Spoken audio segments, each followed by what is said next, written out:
Chua kinh lâu lan về là từ bằng mơ a som sẽ lên xe mơ sâu na in đông sông sông tê mây hoa ngân in đông mai mà mai đã chú mà mai đã về cả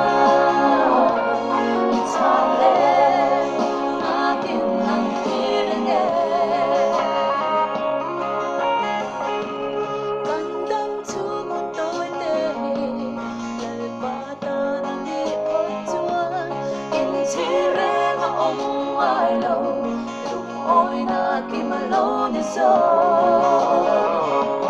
mai sớm na đi đông sông sông tê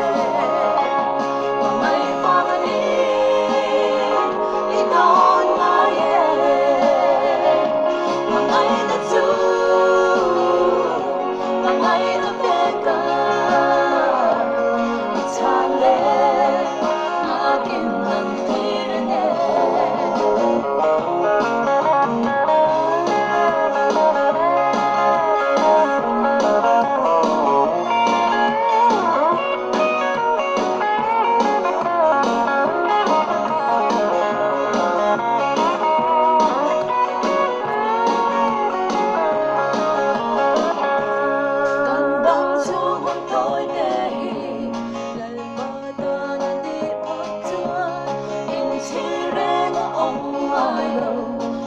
ôi na kim mà lâu đi rồi